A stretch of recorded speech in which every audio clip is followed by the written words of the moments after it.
దేవుని ఘనమైన నామానికి మహిమ కలుగును గాక. మీకందరికీ ప్రభు అయిన యేసుక్రీస్తు పరిశుద్ధ నామమును బట్టి అందరికీ వందనాలు. గడిచిన వారం బైబిల్లోని లోయలు నేర్పు లోతైన పాఠాలు అనే అంశాన్ని ధ్యానించడం మనం ప్రారంభించాం. అదే అంశంలో మొదటి భాగముగా సిద్దీము లోయను గురించి మనం ధ్యానించాం. ఈ వారం రెండవ లోయను గురించి మనం ధ్యానిద్దాం. మనము ధ్యానించబోతున్న అంశము లోయ పేరు ఎష్కోలు లోయ. ఈ మాటకు అర్థము ద్రాక్ష గెల అని మనము సంఖ్యాకాండము 13వ అధ్యాయం 24వ వచనంలో చూడగలుగుతున్నాం. ఈ ఎష్కోలు లోయను గురించి బైబిల్ గ్రంథంలో సంఖ్యాకాండము 13వ అధ్యాయంలోను, అదేవిధంగా ద్వితీయోపదేశ కాండము 1వ అధ్యాయంలోను, కీర్తనల గ్రంథంలో, అదేవిధంగా క్రొత్త నిబంధనలో కూడా అక్కడక్కడ ఈ ఎష్కోలు లోయ ప్రాంతంలో జరిగిన సంఘటనలను గురించి ప్రస్తావించబడినది. మనం ధ్యానించబోతున్న ఈ అంశంలో నుండి మనము ఆత్మీయమైన కొన్ని లోతైన పాఠాలను మనము నేర్చుకుందాం. గమనించండి, బైబిల్ గ్రంథంలో ఈ అంశము సంఖ్యాకాండము 13వ అధ్యాయము 23వ వచనంలో రాయబడ్డది. ఏం రాయబడ్డదో చూద్దాం. వారు ఎష్కోలు లోయలోనికి వచ్చి అక్కడ ఒక్క గెలగల ద్రాక్ష చెట్టు యొక్క కొమ్మ కోసి దండెతో ఇద్దరు మోసిరి, మరియు వారు కొన్ని దానిమ్మ పండ్లను కొన్ని అంజూరపు పండ్లను తెచ్చిరి. ఇశ్రాయేలీయులు అక్కడ కోసిన ద్రాక్ష గెలను బట్టి ఆ స్థలమునకు ఎష్కోలు లోయ అను పేరు పెట్టబడెను. ఈ పేరుకు అర్థమే ద్రాక్ష గెల. ఈ సంఘటన ఎప్పుడు జరిగిందంటే, ఐగుప్తులో నుండి విమోచించబడిన దేవుని ప్రజలు ఎర్ర సముద్రమును అరణ్యమును దాటి వారు వాగ్దానము చేయబడిన భూమి యొక్క సరిహద్దులలోనికి వచ్చినప్పుడు ఈ సంఘటన వారి జీవితంలో జరిగినట్లుగా మనం చూడగలుగుతున్నాం. ఇశ్రాయేలు గోత్రములలో నుండి 12 గోత్రాల్లో నుండి 12 మంది పెద్దలను ఏర్పరిచి ఆ వాగ్దాన భూమిని వేగు చూడడానికి వీరు పంపారు. పంపినప్పుడు వారు వెళ్లి ఆ దేశమునంతటిని చూచి ఆ దేశములోని కొన్ని పండ్లను, ఆ పురములను, ఆ ప్రజలను, ఆ పట్టణములన్నిటిని కూడా చూచి వీరు ఒక సమాచారమును తీసుకొని వచ్చారు. ఈ వెళ్ళిన 12 మందిలో 10 మంది మరి ఆత్మ సంబంధంగా లేదా విశ్వాస సంబంధంగా కాక వారు శరీర సంబంధంగా మాట్లాడడమును బట్టి లేదా వారు తెచ్చిన ఆ చెడ్డ సమాచారమును బట్టి ఇశ్రాయేలీయుల హృదయములు కరిగిపోయి కృంగిపోయినవి. అయితే అందులో ఇద్దరు యెహోషువ కాలేబులు మంచి సమాచారం చెప్పినప్పటికీ కూడా ఇశ్రాయేలు ప్రజలు ఆ మంచి సమాచారమును స్వీకరించలేక చెడ్డ సమాచారమును వారు అంగీకరించారు. గమనించండి, ఈ ఎష్కోలు లోయ దగ్గర ఏం జరిగిందంటే, ఇక్కడ ఇశ్రాయేలు ప్రజలు దేవుడు వారికి ఏదైతే వాగ్దానం చేశాడో, ఏదైతే అబ్రహాము, ఇస్సాకు, యాకోబులకు స్వాస్థ్యంగా వారి సంతానానికి ఇస్తాను అని ప్రమాణపూర్వకంగా దేవుడు మాట ఇచ్చాడో, ఆ వాగ్దాన భూమిలోకి చేరే గడియ వచ్చినప్పుడు ఇశ్రాయేలు ప్రజలు ఈ చెడ్డ సమాచారమును బట్టి వారు ఆ వాగ్దాన భూమిలోకి చేరడానికి ఇష్టపడలేదు, లేదా ఒక మాటలో చెప్పాలంటే వారు నిరాకరించిరి అని బైబిల్ గ్రంథం చెప్తుంది. ప్రియ సహోదరి సహోదరుడా, గమనించండి, ఈ లోయకు ఈరోజు మనం ఏమని పేరు పెడదామంటే నిర్ణయ లోయ. అంటే ఇక్కడ ఇశ్రాయేలు ప్రజలు ఒక నిర్ణయానికి వచ్చారు. ఇశ్రాయేలు ప్రజలు ఇక్కడ తీసుకున్న నిర్ణయం ఏదైతే ఉందో అది వారి భవిష్యత్ అంతటి మీద కూడా చాలా ప్రభావం చూపింది. ఈ ప్రయాణం కేవలం 14 రోజులు లేదా 2 వారాలలో ఈ ప్రయాణం పూర్తయ్యేది. కానీ 2 వారాలలో పూర్తవలసిన ప్రయాణం 40 సంవత్సరాలు పొడిగించబడ్డ కారణం ఇక్కడ వీరు తీసుకున్న నిర్ణయమే. ప్రియ సహోదరి సహోదరుడా, ఇశ్రాయేలు ప్రజలు అసలు ఎందుకు ఈ నిర్ణయానికి వచ్చారు? ఎందుకు దేవుడు వారికి చేసిన ఆ ఇస్తాను అని చెప్పి ప్రమాణపూర్వకంగా చెప్పిన ఆ వాగ్దాన భూమిని ఎందుకు నిరాకరించారు అంటే, వారి జీవితంలో వారు విన్న ఒక సమాచారం. గమనించండి, ఈ సమాచారం అనేది ఎవరు తెచ్చారు? అసలు ఈ సమాచారము తేవడానికి వీళ్ళని పంపింది ఎవరు? దేవుని వాక్యంలో ఎందుకు ఈ ప్రజలు ఇలాగా వెనుక తిరిగారు అనేది బైబిల్ గ్రంథంలో చాలా స్పష్టంగా ఉంది. వారు సంచరించి చూచి వచ్చిన దేశము మంచి దేశమే, అది పాలు తేనెలు ప్రవహించే దేశమే అని చెప్పారు. కానీ అక్కడ ప్రజలు ఉన్నత దేహులని, ఆ పురములన్నీ, ఆ పట్టణాలన్నీ ప్రాకారములు కలిగినవని, వారు చాలా బలవంతులని వీరు చెప్పడం ప్రారంభించారు. అక్కడ చూచిన ప్రజలను గురించి ఏమని చెప్పారంటే, మా దృష్టికి మేము మిడతల వలె ఉంటిమి, వారి దృష్టికి అట్లే ఉంటిమి అని చెప్పారు. ఈ చెడ్డ సమాచారం ఏదైతే ఉందో ఇది ఇశ్రాయేలు యొక్క సమాజం అంతటిని కూడా కృంగతీసింది. 14వ అధ్యాయం సంఖ్యాకాండము మొదటి నుండి మనం చూచినప్పుడు అక్కడ వారు ఎలుగెత్తి కేకలు వేశారని, అక్కడ వారు ఎలుగెత్తి ఏడ్చారని, మోషే అహరోనుల మీద సనిగారని, అంత మాత్రమే కాదు కానీ వారు ఐగుప్తులను వేల చావకపోతిని, ఇంకేమన్నారు, ఆ అరణ్యముల వేల చావకపోతిని, కత్తివాత కూలినట్లు యెహోవా మమ్మను ఇక్కడికి ఎందుకు తోడుకొని వచ్చాడు, ఈ దేశంలోనికి మమ్మల్ని తీసుకొని రానేలా, మా భార్యలు పిల్లలు కొల్లపోదురు అని చెప్పి వీరు ఐగుప్తులోనికి తిరిగి వెళ్ళడానికి నిర్ణయించుకున్నారు. సంఖ్యాకాండం 14:4 ఏమని రాయబడుతున్నదంటే, వారు ఐగుప్తులోనికి తిరిగి వారిని తీసుకుని వెళ్ళడానికి ఒక నాయకుడిని కూడా నియమించుకుందాం అనుకున్నారు. గమనించారా? ఇశ్రాయేలు ప్రజల ఆత్మీయ స్థితి ఎంత దిగజారిపోయిందో. దేవుడు ఏదైతే రమ్యమైన దేశం అన్నాడో, ఏదైతే పాలు తేనెలు ప్రవహించు దేశం అన్నాడో, దేవుడు ఏదైతే వారికి ఇవ్వాలని కొన్ని తరముల నుండి వాగ్దానము చేసి ఉంచాడో ఆ దేశమును వీరు నిరాకరించారు. వీరు వెనుకకు తిరగాలి అన్న తలంపుతో నిండిపోయారు. ఒక మాటలో చెప్పాలంటే నిర్ణయానికి వచ్చేశారు. దయచేసి గమనించండి ప్రియ దేవుని బిడ్డలారా. అయితే ఆ వెళ్ళిన 12 మందిలో యెహోషువ కాలేబులు ఈ ప్రజల ఎదుట సాగిలపడి, అయ్యలారా మీరు దేవుని మీద తిరుగుబాటు చేయబాకండి అని చెప్పినప్పుడు, వారు మంచి సమాచారాన్ని చెప్పినప్పుడు వారిని రాళ్లతో కొట్టడానికి కూడా పూనుకున్నారు. అసలు ఎందుకు ఇంత దిగజారిన స్థితి ఇశ్రాయేలీలలో కనపడుతుంది? అసలు ఏం జరిగింది ఇక్కడ? అసలు ఇక్కడ తప్పేం జరిగింది? ఈ ఎష్కోలు లోయ దగ్గర అసలు ఏం జరిగింది? దీన్ని మనం అర్థం చేసుకోవాలంటే ద్వితీయోపదేశకాండం 1:19 నుండి మనం చదవడం ప్రారంభించాలి. చూద్దాం. ద్వితీయోపదేశకాండం 1:19 నుండి, మనము హోరేబు నుండి సాగి మన దేవుడైన యెహోవా మనకు ఆజ్ఞాపించినట్లు మీరు చూచిన ఆ ఘోరమైన మహా అరణ్యములో నుండి, ఇక్కడ రాయబడుతున్న మాట, వచ్చి అమోరీయుల మన్నెపు మార్గమున కాదేశు బర్నయాకు చేరితిమి. మోషే ఇశ్రాయేలు సర్వ సమాజంతో చెప్తున్న మాటలు ఇవి. ఎప్పుడు చెప్పాడు ఇవి? సంఖ్యాకాండము 13 ద్వితీయోపదేశకాండం 1 మధ్యలో 40 సంవత్సరముల కాలము గతిచినది. 40 సంవత్సరాల తరువాత మోషే తన వృద్ధాప్యమందు ఈ మాటలు ఇశ్రాయేలీయులకు మరలా జ్ఞాపకం చేయడం ప్రారంభించాడు. నా ప్రియ సహోదరి, నా ప్రియ సహోదరుడా, ఈ దినమున దయచేసి జ్ఞాపకం చేసుకో. ఇక్కడ మోషే చాలా స్పష్టంగా అక్కడ అసలు ఏం జరిగింది అనేది వివరిస్తున్నాడు. సంఖ్యాకాండంలో స్పష్టమైన వివరణ లేదు, కానీ ద్వితీయోపదేశ కాండంలో ఇక్కడ మోషే చాలా స్పష్టంగా వివరిస్తున్నాడు. చూద్దాం. అప్పుడు నేను 20వ వచనం, మన దేవుడైన యెహోవా మనకిచ్చుచున్న అమోరీయుల మన్యమునకు వచ్చి ఉన్నాము. ఇదిగో నీ దేవుడైన యెహోవా ఈ దేశమును నీకు అప్పగించెను.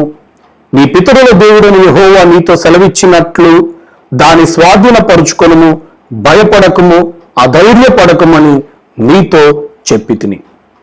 మోషే ఏం చెప్పాడు వారితో? ఇదిగో ఆ దేశానికి వచ్చాం, దేవుడు మనకు దాన్ని అప్పగించాడు, అది నీ ఎదుట ఉన్నది, దాన్ని స్వాధీనపరుచుకోవడానికి వెళ్ళు, అధైర్యపడకు, భయపడకు అని చెప్పాడు. అప్పుడు ఇశ్రాయేలు ప్రజలు ఏమన్నారంటే 22వ వచనంలో, అప్పుడు మీరందరూ నా యొద్దకు వచ్చి మనకంటే ముందుగా మనుష్యులను పంపుదుము, మన కొరకు ఈ దేశమును వేగు చూస్తారు. వారు మన కొరకు ఈ దేశమును వేగు చూస్తారు. తిరిగి వచ్చి అందులోనికి మనం వెళ్ళవలసిన త్రోవను గూర్చియు మనము చేరవలసిన పురములను గూర్చియు మనకు వర్తమానము చెప్పుదురని అంటిరి. గమనించారా? ఇక్కడ ఇశ్రాయేలు ప్రజలే కోరుకున్నట్లుగా మనం చూస్తున్నాం.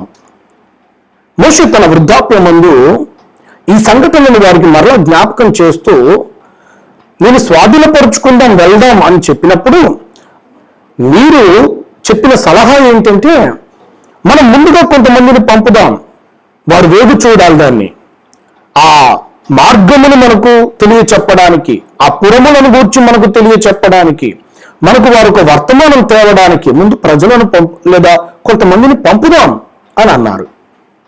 మోషే అప్పుడు ఏం చేశాడంటే ఏమనుకున్నాడు? ఆ మాట మంచిదనుకొని అని రాయబడ్డది. సరిగ్గా గమనించండి.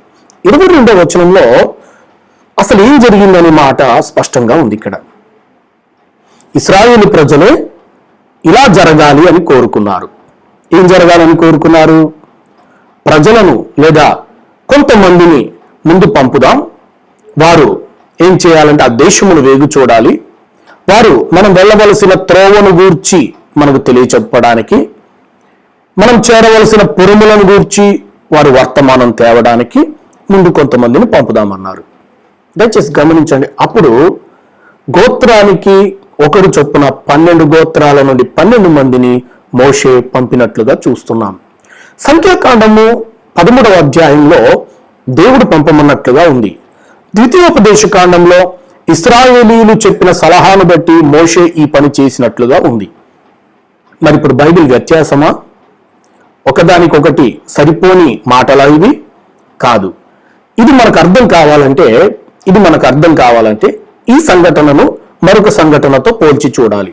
ఏంటంటే, ఇశ్రాయేలు ప్రజలు సమూయేలు కాలంలో ప్రవక్త అయిన సమూయేలు దగ్గరకు వచ్చి, చుట్టూ ఉన్న ప్రజల మర్యాద చొప్పున వారందరికీ ఉన్నట్లే మాకు కూడా ఒక రాజును నియమించు, అతడు మా సైన్యములకు ముందు నడుస్తాడు, యుద్ధములను చేస్తాడు, పరిపాలిస్తాడు అని సమూయేలును అడిగారు. సమూయేలుకి మాట వేదన కలిగించింది. వెంటనే వెళ్ళి సమూయేలు దేవుని సన్నిధిలో మోకరించి ప్రార్థిస్తున్నప్పుడు దేవుడు సమూయేలుతో అంటాడు, నువ్వెందుకు దుఃఖపడుతున్నావు? ఇశ్రాయేలీయులు తమకు రాజుగా ఉండకుండా నిన్ను కాదు నన్నే తృణీకరించారు అని దేవుడు చెప్పాడు. అంటే దేవుని సన్నిధిలో ఎవరైనా ఒక మాట చెప్పాలంటే ఏడ్చి నాకు కావాలి అని ఎవరైనా దేవుని దగ్గర అడిగితే అది దేవుడు ఇవ్వడానికి ఇష్టము లేకపోయినా కొన్నిసార్లు ఇచ్చేయడం మనం చూస్తాం. రాజు విషయంలో అదే జరిగింది. ఇక్కడ వాగ్దాన భూమిని వేగు చూడడానికి పంపబడిన మనుష్యుల విషయంలో అదే జరిగింది. ఇది ఇశ్రాయేలు ప్రజలు కోరుకున్నారు. దీన్ని ఇశ్రాయేలు ప్రజలు కోరుకున్నప్పుడు మోషే వారు చెప్పిన మాట మంచిదనుకొని గోత్రానికి ఒకరు చొప్పున పంపించాడు అక్కడికి. ఇక్కడ మరి నష్టం ఏంటి పాస్టర్ గారు అని అనొచ్చు మీరు. ఇక్కడ వచ్చిన బాధ ఏంటి? మరి వాళ్ళు వెళ్ళి చూసి రావడం మంచిదే కదా, దారి విషయంలో చెప్తారు కదా అని మీరు అనొచ్చు. కానీ దేవుడు నియమించని ఆలోచన, దేవునికి తోచని ఆలోచన చేయడం ఆత్మీయ జీవితంలో అంత మంచిది కాదు. ఎందుకు కాదు అంటే దయచేసి గమనించండి. దేవుడు ఇక్కడ వెళ్ళమని చెప్పలేదు, పంపమని చెప్పలేదు. కానీ ప్రజలు కోరిన దాన్ని బట్టి మోషే చేత పంపబడ్డారు. ఎలా పంపబడ్డారు మరి వీరు అని మనం జ్ఞాపకం చేసుకుంటే, గోత్ర పెద్దలు పంపబడ్డారు. ఈ గోత్ర పెద్దలు మరి అందరూ ఆత్మీయులైనా, విశ్వాస సంబంధులైనా, దేవునిపై ఆధారపడే ఆత్మీయ అనుభవం వీళ్ళలో ఉందా అంటే ఇందులో 10 మందిలో ఆ అనుభవము కానీ ఆ బలమైన విశ్వాస జీవితం కానీ ఉన్నట్లు మనకు కనపడట్లేదు. కేవలం 12 మందిలో 2 మాత్రమే అలాంటి ఆత్మీయ జీవితం కలిగి ఉన్నారు. అంత మాత్రమే కాదు, వారి ఆత్మీయ స్థితిని బట్టే వారు తెచ్చే సమాచారం ఉన్నది. వారిలో లేని దాని గురించి వారు ఏం చెప్పగలరు?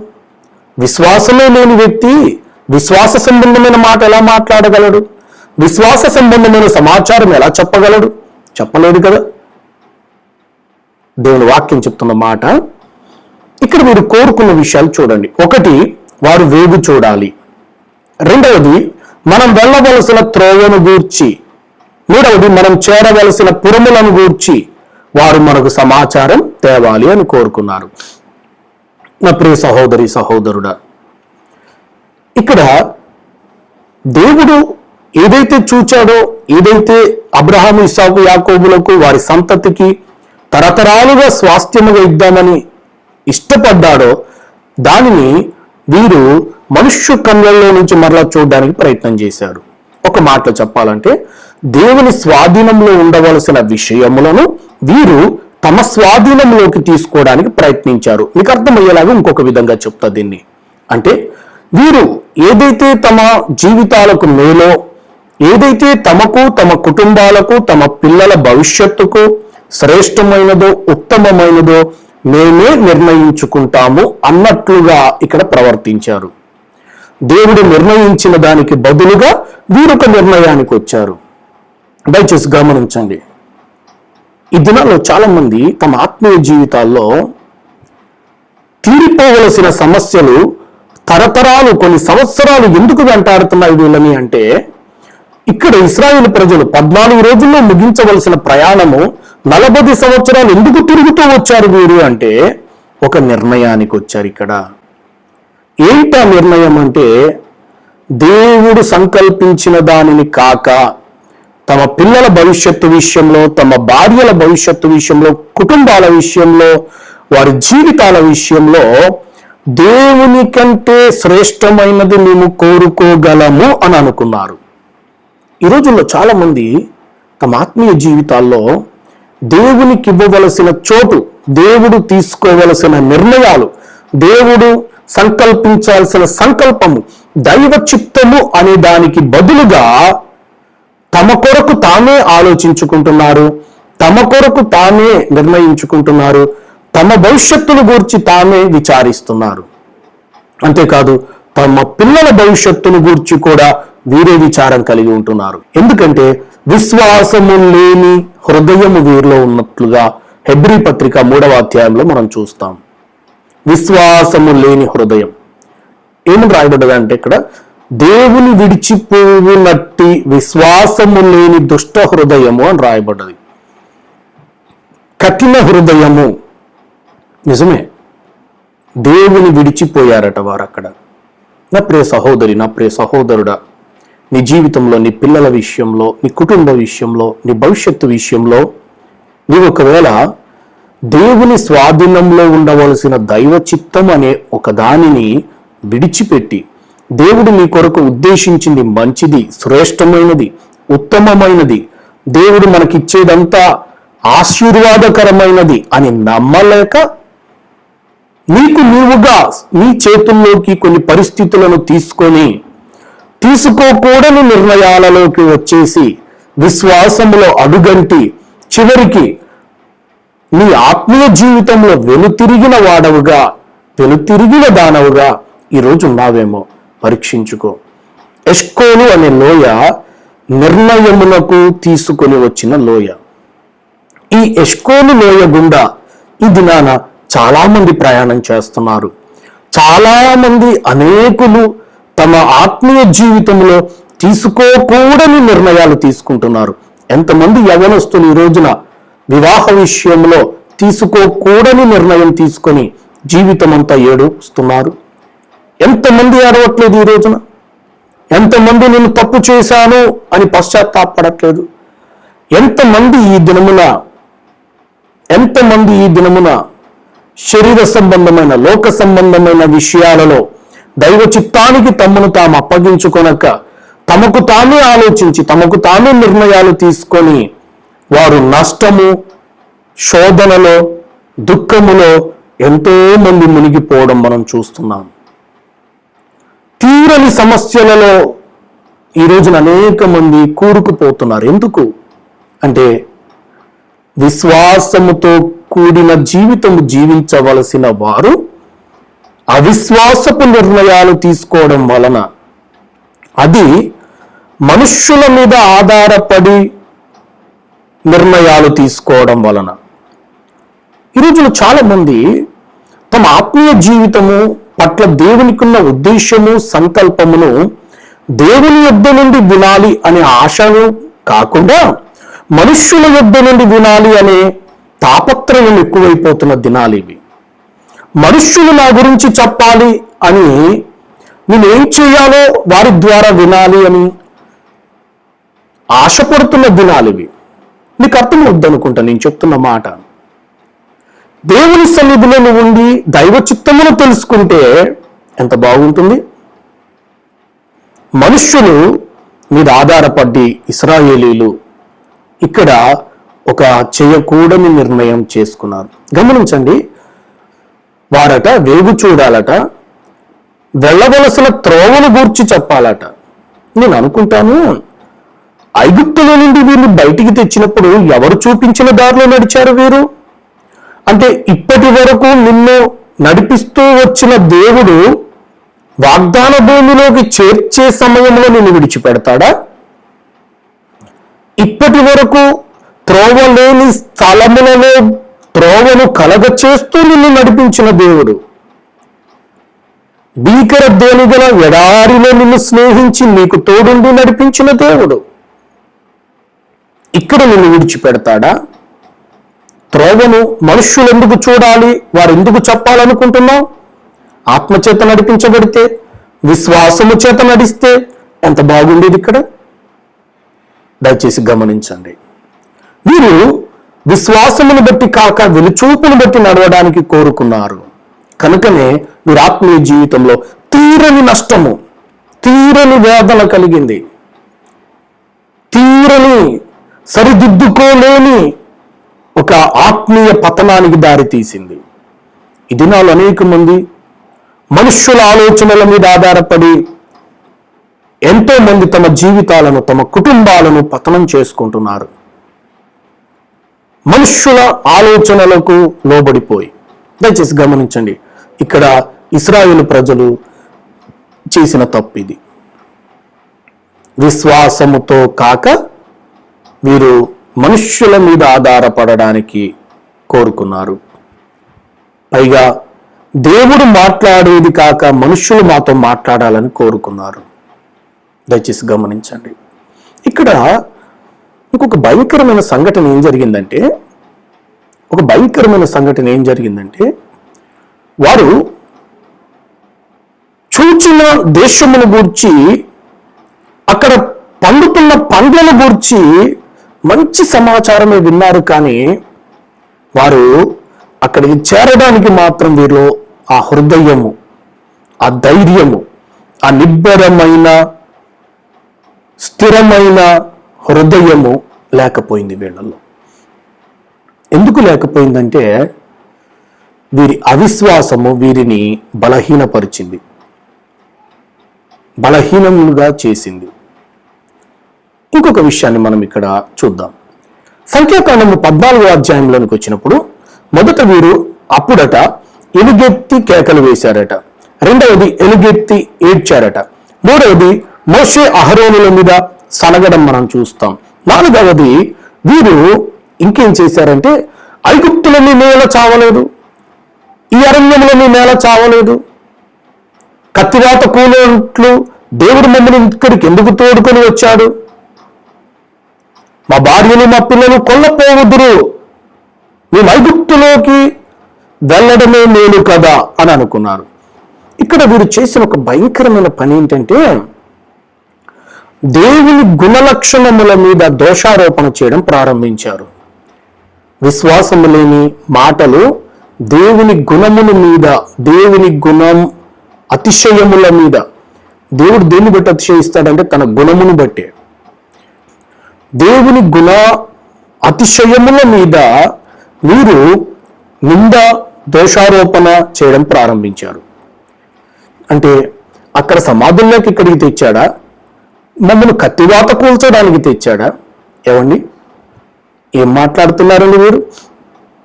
ఆ నోటి నుండి ఒక మాట వచ్చేటప్పుడు ఇది మాట్లాడ తగినదా కాదా అని వీరు ఒక్కసారైనా ఆలోచించాలి కదా. ఐగుప్తు దేశంలో అన్ని అద్భుతాలు చూశారు కదా, సోయాను క్షేత్రం ముందు బయలు పుట్టించు కార్యములను వారు చూశారు కదా, ఎర్ర సముద్రము వద్ద భీతి పుట్టించే భీకరమైన కార్యాలు చూశారు కదా, అరణ్యములో మన్నా తిన్నారు, బండ నుండి నీరు వచ్చినప్పుడు త్రాగారు, మారా మధురముగా మారడం చూశారు, పగలు మేఘస్తంభము, రాత్రి అగ్నిస్తంభము. ఎన్ని చూశారండి వీరు.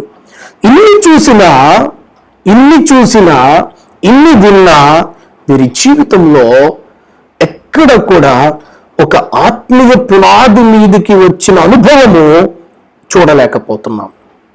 ఎంత విచారకరమైన సంగతి ఇది, ఎంత దుఃఖపడవలసిన సంగతి ఇది.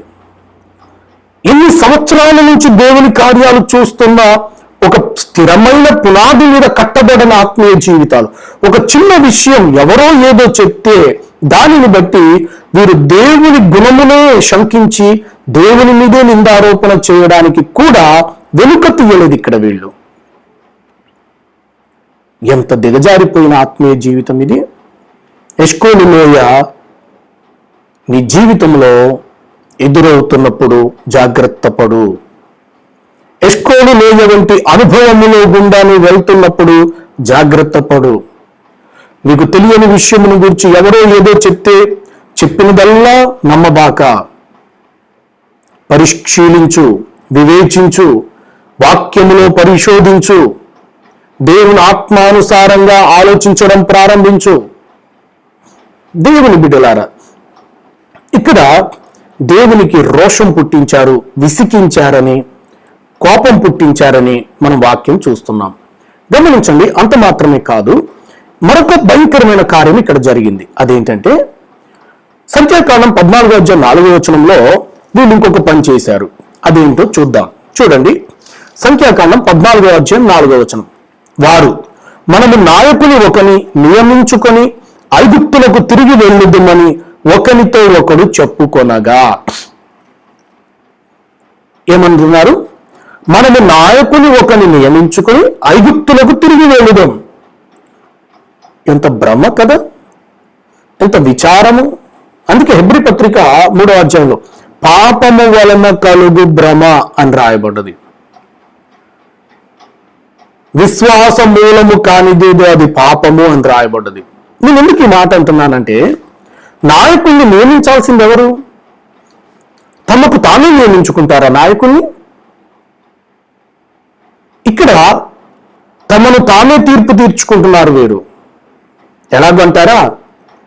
వారట ఒక నాయకుడిని నియమించుకుంటారట, ఆ నాయకుడు వీళ్ళని ఐగుప్తులోనికి నడిపిస్తాడట. అదే కదా వారికి తమను తాము తీర్పు తీర్చుకోవడం అంటే. ప్రజలు తమకు తాము నాయకుడిని నియమించుకుంటే ఆ నియమించబడిన నాయకుడు అని పిలవబడొచ్చు, కానీ అతడు నాయకుడు కాడు, అతడు జీతగాడే.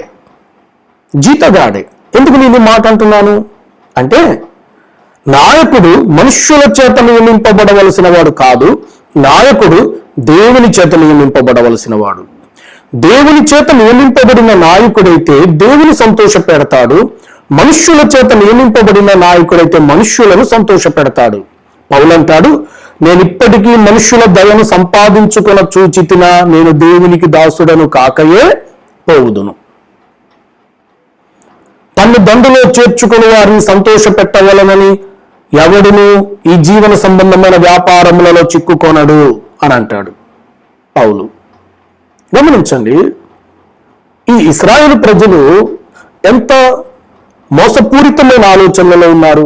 నిజమే, నీవు నాయకుడిని నియమించుకుంటే నీవు నియమించుకున్న నీ నాయకుడు నిన్ను ఐగుప్తులోకి తీసుకుని వెళ్తాడు. నువ్వు కోరుకున్నది అదే, నువ్వు కోరుకునేది కూడా అదే. ఇక్కడ ఇశ్రాయేలు ప్రజలు అదే కోరుకున్నారు. కానీ దేవుని చేత నియమించబడిన నాయకుని దగ్గర ఉన్నప్పుడు, దేవుని చేత నియమించబడిన నాయకుడు మోషే, యెహోషువాలు ఇశ్రాయేలీయులను ఎక్కడికి నడిపించారు? వాగ్దాన భూమిలోకి నడిపించారు. నువ్వు ఎక్కడికి చేరాలనుకుంటున్నావు? ఏ నాయకత్వంలో ఉన్నావు? ఇప్పుడు పరీక్షించుకో. నీవు నాయకుడిని నియమించుకుంటున్నావేమో, ఆ నాయకుడు నీకు నాయకుడు కాదు, జీతగాడు అని జ్ఞాపకం చేసుకో. ఈ మాట అంటున్నందుకు మీరు విచారించొద్దు. దేవుని వాక్యం చెప్తున్న మాట అది. నీవు నియమించుకుంటే నీకు నాయకుడు కాడు, అతడు నీ జీతగాడు. నిన్ను సంతోష పెట్టడానికి అతడు ప్రవర్తిస్తాడు, మాట్లాడతాడు, వాక్యం బోధిస్తాడు. వాక్యం చెప్తుంది, కూలీకు ప్రవక్తలను పెట్టుకున్నారట, తమకిష్టమైన బోధకులను వారు పోగు చేసుకుంటున్నారట. ఈ రోజున నువ్వు ఏ నాయకత్వం క్రింద ఉన్నావో ఒక్కసారి పరీక్షించుకో. దేవుని చేత నియమించబడిన నాయకత్వం క్రింద ఉంటే నీ ఆత్మీయ జీవితం వాగ్దాన భూమి వైపు సరి అయిన దిశలో, సరైన మార్గములో నువ్వు వెళ్ళవలసిన త్రోవలో నువ్వు నడిపించబడతావు. నీకు క్షేమము కలగచేసే జీవ మార్గములో నడిపించబడతావు. నీవు నాయకుడిని నియమించుకుంటే నీ ఆత్మీయ యాత్ర వ్యతిరేక దిశలో ప్రయాణం చేయడం ప్రారంభిస్తుంది. నువ్వెక్కడి నుంచైతే విమోచించబడ్డావో తిరిగి అక్కడికే చేరతావు. నాయకుని మీద అలుగుతున్నారా? సనుగుతున్నారా? కోపడుతున్నారా? పరీక్షించుకుందాం. మంచిది. ఇక్కడ ఈ ఎష్కోలు లోయలో జరిగిన మరొక సంఘటన ఏంటంటే, ఇంకొక మాటను మనం గమనించినప్పుడు దేవుని బిడ్డలారా, ఎష్కోలు లోయలో మోషే అంగీకరించినట్లుగా ఎష్కోలు లోయలో వారి సలహాను మోషే ఏమన్నాడంటే అది మంచిదనుకున్నాడు. నాయకుడు ప్రజల సలహా తీసుకోవడం మంచిదే, తీసుకోవడం తప్పని నేను అనట్లేదు. కానీ ప్రజల సలహాలో, ప్రజలు చెప్తున్న సలహాలో ఎంతవరకు ఆత్మ సంబంధమైందో దానిని స్వీకరించాలి. ప్రతిదీ స్వీకరింపతగినది కాదు. మోషే నాయకత్వాన్ని నేను ఇక్కడ శంకించడం లేదు, కానీ ఇక్కడ ఒక పొరపాటు జరిగిపోయింది, ఒక తప్పు జరిగిపోయింది. ఇశ్రాయేలు ప్రజలు తీసుకున్న ఈ ఎష్కోలు లోయలో తీసుకున్న ఈ నిర్ణయము వారి భవిష్యత్ అంతటిని కూడా అంధకారమయముగా మార్చేసింది. దయచేసి నా ప్రియ సహోదరి సహోదరుడా, నీ ఆత్మీయ జీవితంలో కూడా నువ్వు తీసుకుంటున్న నిర్ణయాలు నీ భవిష్యత్తును ఎటు తీసుకుని వెళ్తాయో జాగ్రత్తగా పరీక్షించుకొని నిర్ణయంలోకి రా. అది పరిచర్య విషయంలోనే కావచ్చు, అది కుటుంబ విషయంలోనే కావచ్చు, వివాహ విషయంలోనే కావచ్చు, వ్యాపార విషయమే కావచ్చు, మరేదైనా కావచ్చు, అదేదైనా కావచ్చు. నేను తీసుకునే నిర్ణయం వెనకాల దైవ చిత్తం ఉన్నదా, దేవుని సంకల్పం ఉన్నదా అని 1-2 సార్లు నిశ్చయించుకొని అప్పుడు నువ్వు ముందుకెళ్ళు. అంతేకాని అవిశ్వాసముతో నిర్ణయానికి రాబాక. దేవుడు ఉద్దేశించినవి మంచివి. దేవుని వాక్యంలో మనం ఒక అద్భుతమైన విషయాన్ని మనం ఇక్కడ అర్థం చేసుకోవాలి. అదేంటంటే, దేవుడు ఇశ్రాయేలు ప్రజలకు చేసిన వాగ్దానములు అన్నీ కూడా నమ్మతగినవి, అన్నీ కూడా నమ్మతగినవి. కీర్తనకారుడు అంటాడు, ఆయన ఎంతైనా నమ్మతగినవాడు, తాను చేయు క్రియలన్నిటిలో యెహోవా నీతిమంతుడు, నీతిమంతుడు. కనుక ఎష్కోలు లోయ అనే ఆ లోయ గుండా నీ ఆత్మీయ జీవితం ప్రయాణం చేస్తున్నప్పుడు, ఆ లోయ గుండా నువ్వు వెళ్తున్నప్పుడు, ఆ లోయ గుండా దేవుని వాగ్దానాలను నువ్వు చూచేటప్పుడు జాగ్రత్త పడు. అంటే దీనిని ఏమనొచ్చు అంటే, దేవుడు ఇక్కడ శోధన దినము అని రాయించాడు బైబిల్ గ్రంథంలో. హెబ్రీ పత్రిక 3వ అధ్యాయంలో శోధన దినమందు అని రాయబడ్డది. అంటే ఇశ్రాయేలు ప్రజలు పరిశోధింపబడిన దినం. కోరుకున్నారు కదా, సరే పంపుతా, వెళ్ళం, పంపు. వారు కోరుకున్నట్టే పంపించు, వారు చూడమన్నట్టే చూడమను, వారు చెప్పిన సమాచారం తేలివు. ఇవన్నీ చూచి సమాచారం విని వీరు ఏ నిర్ణయానికి వస్తారో చూద్దాం అని దేవుడు వీరిని కూడా పరిశోధించాడు. నా ప్రియ సహోదరి సహోదరుడా, నీవు కూడా నీ ఆత్మీయ జీవితంలో పరిశోధించబడతావు. కొన్నిసార్లు దురాశ నిన్ను శోధనలోనికి తీసుకొని వెళ్తుందేమో, కొన్నిసార్లు మనుష్యులపై ఆధారపడడం నిన్ను శోధనలోకి తీసుకొని వెళ్తుందేమో, కొన్నిసార్లు నువ్వు దేవునిపై కంటే మనుష్యుల మీద ఎక్కువ అతిగా విశ్వాసం నుంచి అతిగా ఆధారపడితే నువ్వు శోధనలోకి వెళ్తావేమో. జాగ్రత్త, పరీక్షించుకో. ఇక్కడ దేవుడు వీరిని తమ ఇష్టానికి వదిలేశాడు, తమ ఆలోచనకు విడిచిపెట్టాడు. అయితే తమ ఆలోచన తమకే వెక్కసమైంది ఇక్కడ, తమ ఆలోచన తమను దారి తప్పించింది ఇక్కడ. కనుక మన ఆత్మీయ జీవితంలో జాగ్రత్త పడదాం. గమనించండి, బైబిల్ గ్రంథంలో మనము ఇంకొక 4 విషయాలను మీకు జ్ఞాపకం చేస్తాను, నిరాకరింపకూడనివి. ఇక్కడ వీరు ఏ నిర్ణయానికి వచ్చారు? వాగ్దాన భూమిని నిరాకరించే నిర్ణయానికి వచ్చారు. బైబిల్ గ్రంథంలో నిరాకరింపకూడనివి కొన్ని ఉన్నాయి. అపోస్తల కార్యాలు 3వ అధ్యాయం 13వ వచనంలో పేతురు యూదులతో ఈ మాట చెప్తున్నాడు. యూదులతో ఏమని చెప్తున్నాడంటే, మీరు యేసుక్రీస్తు ప్రభువును దేవుడు మహిమపరిచి ఆయనను మీ యొద్దకు పంపితే మీరు ఆయనను పిలాతుకు అప్పగించారు. పిలాతు ఆయనను విడుదల చేయుటకు నిశ్చయించినప్పుడు పిలాతు ఎదుట మీరు యేసుని నిరాకరించి నరహంతకుడు దొంగయు అయిన బరబ్బాను మీరు కోరుకున్నారు అని అంటాడు. ఎవరిని నిరాకరించారు? ఇక్కడ యేసును నిరాకరించారు. ఎవరిని కోరుకున్నారు? దొంగను నరహంతకుని కోరుకున్నారు.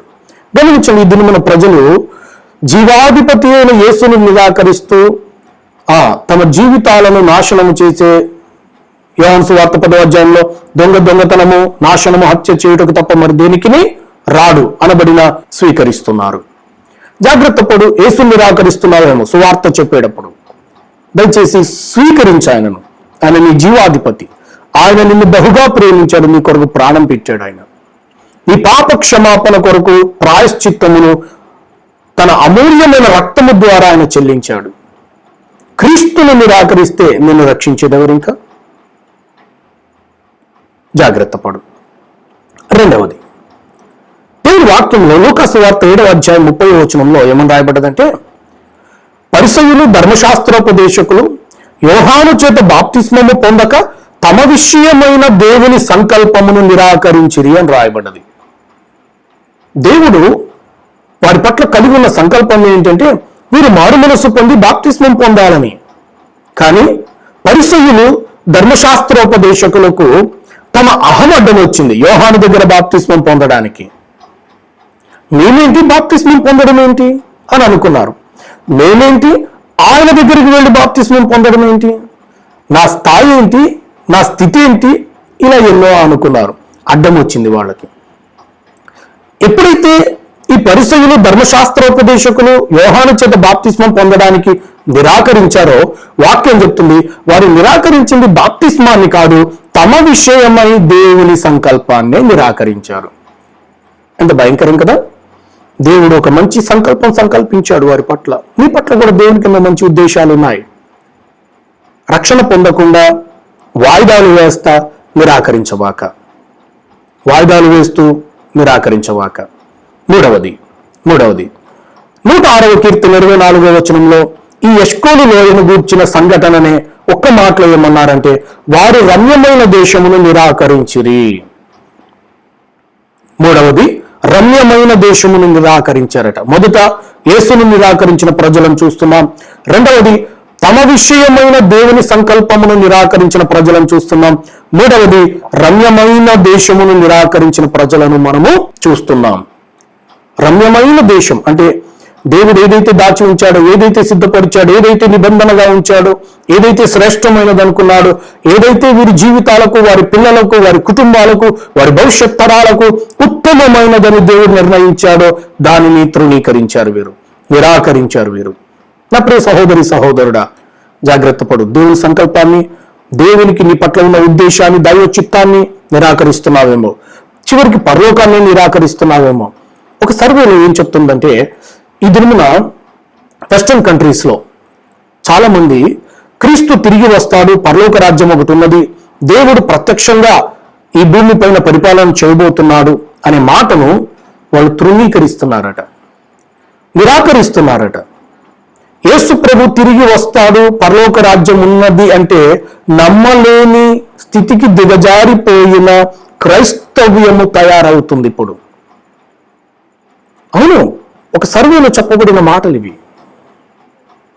ఈ రోజున చాలా మంది దేవుని రాకడ, దేవుని రాజ్యము గూర్చిన ఆశ, నిరీక్షణ, విశ్వాసము, అక్కడికి చేరాలి అన్న ఆ తాపత్రయము లేని చల్లారిపోయిన ఆత్మీయ జీవితాలు ఉంటున్నాయి. నిరాకరిస్తున్నావేమో రమ్యమైన దేశాన్ని. జాగ్రత్త పడు. నాలుగవది, చివరిది, పేతురు రాసిన 2వ పత్రిక 2వ అధ్యాయం 10వ వచనంలో ప్రభుత్వమును నిరాకరించే వారు మనకు కనపడుతున్నారు. ప్రభుత్వం అనే మాటకి ఇక్కడ అర్థం ఏంటంటే, ఒక అడ్మినిస్ట్రేషన్ కొరకు దేవుడు నియమించిన ఒక క్రమము, ఒక క్రమ పద్ధతి. దీన్ని మీకు అర్థం కావడానికి ఒక మాట చెప్తా. తండ్రి, కుమార, పరిశుద్ధాత్మలు అంటే తండ్రి, కుమారుడు, పరిశుద్ధాత్మ. చూడండి, అక్కడ ఒక క్రమం ఉంది. యేసు ప్రభు భూమి మీదకి వచ్చినప్పుడు ఏమన్నాడంటే, తన తండ్రిని మహిమపరుస్తూ ఏమన్నాడంటే, నేను తండ్రి ఏది చేయుట నేను చూచానో వాటినే చేస్తున్నాను. తండ్రి దగ్గర వినిన సంగతులను నేను మీకు బోధిస్తున్నా, నా అంతటా నేను మీకేం బోధించట్లేదు అన్నాడు. అంటే తండ్రిని మహిమపరిచాడు. ప్రభు భూమి మీద ఉన్నప్పుడు తండ్రిని మహిమపరుస్తున్నాడు. పరిశుద్ధాత్మను గురించి ఏం చెప్పాడు ప్రభు? అతడు తనంతట తాను ఏమి బోధింపక నా వాటిలోనివి తీసుకొని మీకు జ్ఞాపకం చేస్తాడు అని చెప్పాడు. పరిశుద్ధాత్మ క్రీస్తును మహిమపరిస్తే, దేవుని ఆత్మ యేసయ్యను మహిమపరిస్తే, యేసయ్య తండ్రిని మహిమపరుస్తున్నాడు. ఇప్పుడు సంఘము నాకు శిరస్సు క్రీస్తయి ఉన్నాడు. సంఘమునకు శిరస్సు క్రీస్తయి ఉన్నాడు. దయచేసి గమనించండి, సంఘమునకు శిరస్సు క్రీస్తయినప్పుడు ఈ సంఘములో దేవుడు 5-fold మినిస్ట్రీ మనం చూస్తాం. ఎఫెసీ పత్రిక 4వ అధ్యాయంలో సంఘ క్షేమాభివృద్ధి పొందినట్లు ఏం చేశాడు దేవుడు? కొందరిని అపోస్తలులుగా, కొందరిని ప్రవక్తలనుగా, కొందరిని సువార్థికులనుగా, కొందరిని కాపరులుగా, కొందరిని ఉపదేశకులుగా నియమించాడు. ఒక క్రమం ఉంది. అక్రమములకు దేవుడు కర్త కాదు, దేవుడు క్రమానికి కర్త. ప్రభుత్వమును నిరాకరించే మనస్సు ఒకవేళ నీలో ఉంటే నువ్వు పశ్చాత్తాపడి సరిదిద్దుకోవాలి ఆత్మీయ జీవితాన్ని. ఎందుకంటే బైబిల్ గ్రంథంలో ఇశ్రాయేలీయులలో ఈ గుణమును మనం చూచాం. మోషే అహరోనుల మీద సనగడం, కోపపడడం, రాళ్లతో కొట్టడానికి ప్రయత్నించడం, తిరుగుబాటు చేయడం బైబిల్ గ్రంథంలో మనం చూస్తాం కదా. కొరహు, దాతాన్, అభిరాములు, మనం వీటన్నిటిని గురించి చూస్తాం. అంటే ప్రభుత్వమును నిరాకరించే ఆత్మ ఈ రోజుల్లో కొంతమందిలో పనిచేస్తుంది. దీని విషయంలో మనం చాలా భయం కలిగి ఉండాలి, జాగ్రత్త కలిగి ఉండాలి. ఒకవేళ ఇప్పటికీ అది నీలో చోటు ఇచ్చి ఉంటావేమో, దాన్ని తీసేసుకొని దేవుని ఆత్మకు లోబడదాం. దేవుని వాక్యంలో మనం గమనించినప్పుడు క్రీస్తు యేసు రక్తము చేత కడగబడిన ప్రతి ఒక్కరూ కూడా ఆత్మ నియమించే క్రమంలో ఇమిడిపోతారు. వారు ఆ ఆత్మీయ క్రమములోనే ఆనందించగలుగుతారు. వారు ఆ ఆత్మీయ క్రమములోనే ఎదిగి వర్ధిల్లుతారు. బైబిల్ గ్రంథం చెప్తుంది, దేవుడు మిమ్మల్ని హెచ్చించున్నట్లుగా తగిన కాలము అని రాయబడ్డది అక్కడ. ఆయన బలిష్టమైన చేతి క్రింద దీన మనస్కులై ఉండుడి. తగిన కాలములో దేవుడు హెచ్చిస్తాడు. అది ఆత్మీయ క్రమం. అది యేసుక్రీస్తు ప్రభు తండ్రిని మహిమపరుస్తూ వచ్చాడు. ఫిలిప్పీ పత్రికలు ఏమనుందంటే తండ్రి ప్రభువును మహిమపరిచాడు. ఆయన అన్ని నామముల కంటే పైనామము, హెచ్చైన నామమును ఆయనకు నియమించాడు. ప్రతి లోకాలు వంగాలి, ప్రతి నోరు ఒప్పుకోవాలి. గమనించారా? ఆత్మీయ క్రమంలో మనం ఉన్నప్పుడు మన ఆత్మీయ జీవితం వర్ధిల్లి ఫలించడం ప్రారంభిస్తుంది. ఫలభరితమైన ఆత్మీయ జీవితం. నిరాకరించొద్దు, మనం దాన్ని నిరాకరించొద్దు. కనుక నా ప్రియ సహోదరి, నా ప్రియ సహోదరుడా, మీ ఆత్మీయ జీవితాల్లో ఈ దినమున ఎష్కోలు లోయలో మీరు తీసుకున్న నిర్ణయం దీన్ని పూర్తిగా వెనుకకు త్రిప్పింది. అయితే ఇక్కడ ఒక ముగింపు మాట మీకు చెప్పాలి. అదేంటంటే, ఏ పిల్లలను గూర్చైతే వీరు ఆలోచించి మేము అక్కడికి వెళ్ళాం, మా పిల్లలు కొల్లపోతారు, కొల్ల పెట్టబడతారు, కత్తివాత కోల్తాము అని ఏ పిల్లల భవిష్యత్తును గురించి ఆలోచించైతే వీరు వెనుకకు తిరిగారో, దేవుడు ఏమన్నాడంటే సంఖ్యాకాండము 14వ అధ్యాయంలో 31వ వచనంలో దేవుడు ఒక మాట అంటాడు. ఆ మాటను చదివి మీకు చివరి మాటలు చెప్తాను. 31వ వచనం, అయితే వారు కొల్లపోవుదురు అని మీరు చెప్పిన మీ పిల్లలను నేను ఆ దేశము లోపలికి రప్పించదను, మీరు ధృవీకరించిన దేశమును వారు స్వతంత్రించుకొనేదారు. ఇది దేవుని సంకల్పం కాదు. ఇది వారు తమకు తాము తమ మీదికి తెచ్చుకున్నది. ఇది ఒకవేళ నీవు కూడా అవిశ్వాసంతో నిర్ణయాలకు వస్తున్నావేమో, నీకు నీవే కీడును కొని తెచ్చుకుంటున్నావేమో పరీక్షించుకో ఒకసారి. నీకు నీవే ఆ కాడి క్రింద మరలా చిక్కుపడుతున్నావేమో పరీక్షించుకో ఒకసారి. చివరి మాట ఇర్మియా ప్రవక్త ద్వారా దేవుడు అంటాడు, నేను మిమ్మల్ని గూర్చి ఉద్దేశించిన సంగతులను నేను ఎరుగుదును, రాబో దినములలో కాలములో అవి సమాధానకరమైన ఉద్దేశములే కానీ హానికరమైనవి కావు అని అన్నాడు. దేవుడు నీ పట్ల కలిగి ఉన్న ఉద్దేశము, నీ పట్ల కలిగి ఉన్న చిత్తము అంతా కూడా సమాధానకరమైంది, దీవెనకరమైంది, నీకు ప్రయోజనకరమైంది. నీకు మాత్రమే కాదు, నీ భార్య, నీ పిల్లలు, నీ కుటుంబము, వారి భవిష్యత్తు, రాబో తరములన్నిటికీ కూడా శ్రేష్టమైన ఆలోచన దేవుడు నీ పట్ల కలిగి ఉన్నాడు. ఆ శ్రేష్టమైన రమ్యమైన ఆ ఆలోచనను, ఆ ఉద్దేశములను నిరాకరించకుండా చూసుకో. నా ప్రియ సహోదరి, నా ప్రియ సహోదరుడా, ఎష్కోలు లోయలో నువ్వు ఉన్నట్లయితే దేవుని ఆత్మకు అప్పగించుకో. యెషయా గ్రంథము 26వ అధ్యాయంలో, ఎవని మనస్సు నీ మీద ఆనుకొనునో వానిని నువ్వు పూర్ణ శాంతి గలవానిగా కాపాడదు, ఎలయనగా అతడు యెహోవా యందు నమ్మిక ఉంచుతున్నాడు. విశ్వాసముతో దేవుని మీద ఆనుకో. నేను మీకు ఒక మాట చెప్పి ప్రార్థన చేస్తా. నువ్వు నడిచేది అరణ్య దారి అయితే, నువ్వు నడిచేది కష్టాల దారి అయితే, నీకు వినపడుతున్న ఇన్పుట్ అంతా ఒకవేళ చెడ్డ సమాచారం అయితే, నీ కంటికి కూడా ఏది కనపడనట్లయితే, గాఢాంధకారములో నువ్వు ఉన్నట్లయితే, తోచని స్థితిలో నువ్వు ఉన్నట్లయితే, ఒక్క పని చేయి. నీ కన్ను, నీ చెవి ఏది పని చేయనప్పుడు ఏం చేయాలంటే నీ మనస్సు దేవుని మీద ఆనిచ్చు. నీ మనస్సుతో దేవుని మీద ఆనుకో, విశ్వాసముతో దేవుని మీద ఆనుకో. ఆయన నీతోనే ఉన్నాడు. ఈ మాటను పరమగీతాల్లో మనం చూస్తాం. తన ప్రియుని మీద ఆనుకొని అరణ్య మార్గమున వచ్చుచున్న ఈమె యవతి అని. అంటే అక్కడ ఒక స్త్రీ ఉంది. ఆ స్త్రీ అరణ్య మార్గములో వచ్చేటప్పుడు తన ప్రియుని మీద ఆనుకొని ప్రయాణం చేస్తుందట. ఆ స్త్రీ ఈరోజు సంఘము, నీవు నేనే. ఆ ప్రియుడు ప్రభువు యేసుక్రీస్తు అరణ్య మార్గంలో ఉన్నప్పుడు ప్రభువు మీద ఆనుకుందాం. మనకు దారి తెలియకపోవచ్చు, మనకు దిక్కు తోచకపోవచ్చు, మన కంటికి క్షేమకరమైనది మేలైంది ఏది కనపడకపోవచ్చు. ఇప్పుడున్న పరిస్థితుల్లో ప్రపంచం అంతా గందరగోళం, భయాందోళనలతో నిండిపోయింది. కానీ ఒక దేవుని బిడ్డగా, ఒక విశ్వాసము కలిగిన దేవుని కుమారునిగా, కుమార్తెగా నువ్వు ప్రభువు మీద ఆనుకో విశ్వాసముతో.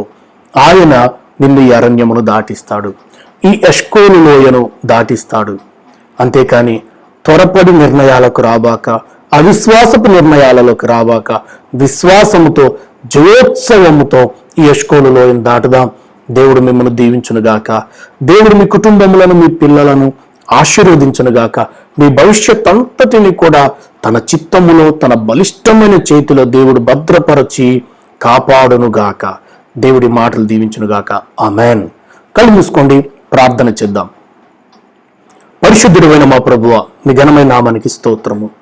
నాయన, ఎష్కోలు లోయలోని ఒక లోతైన ఆత్మీయ పాఠం ఈరోజు మేము నేర్చుకోవడానికి మాకు కృపనిచ్చినందుకు వందనాలు. నిజమే ప్రభువా. నాయన, అవిశ్వాసముతో కూడిన ప్రణాళికలు, అవిశ్వాసముతో కూడిన వినికిడి, అవిశ్వాసముతో కూడిన నోటి మాటలు ఇశ్రాయేలు ప్రజల జీవితంలో ఎంత హాని కలిగించాయో చూశాం. ప్రభువా, మా విషయమై మేము ఆలోచించక, మా భవిష్యత్తును గురించి మేము ఆలోచించక, నాయన, సంపూర్ణంగా నీ చిత్తముపై ఆధారపడి, సంపూర్ణంగా నీ చిత్తముపై ఆనుకొని, అయా నీ ఉద్దేశము చొప్పున, నీ ప్రణాళిక చొప్పున, నీ ఆలోచన చొప్పున ఏదైతే నువ్వు మా కొరకు సిద్ధపరిచావో, ఏదైతే నువ్వు మా కొరకు దాచి ఉంచావో, అవన్నీ సమాధానకరమైనవని, అవన్నీ దీవెనకరమైనవని, అవన్నీ కూడా తండ్రి మేలుకరమైనవని సంపూర్ణ విశ్వాసముతో నీ పైన ఆనుకొని ముందుకు సాగే కృప మాకు దయచేయండి. మహిమ, ఘనత, ప్రభావం మీరే పొందుకొనమని, ఈ వాక్యం విన్న వారిని అందరినీ, వారి కుటుంబాలను, వారి భవిష్యత్ అంతటిని ఆశీర్వదించమని, ప్రపంచమంతా కూడా ఒక భయాందోళనతో నిండిపోయిన ఈ కాలంలో నీపై ఆనుకొని ఈ అరణ్యములో దాటే ఆ ఆత్మీయ జయోత్సవము, ఆ ఆత్మీయ జయ జీవితమును అందరికీ కలగచేయమని నీకు అప్పగిస్తూ యేసు నామములో ప్రార్థిస్తున్నాము తండ్రి. ఆమెన్. దేవుడు మిమ్మల్ని దీవించునుగాక. దేవుడు మీ కుటుంబములను దీవించునుగాక. ఆమెన్. మరొక వారం మరొక లోయను గూర్చి లోతైన ఆత్మీయ పాఠాలను ధ్యానిద్దాం. అప్పటి వరకు దేవుని కృప మీకు అందరికీ తోడయ్యండి, మేము నడిపించునుగాక. ఆమెన్.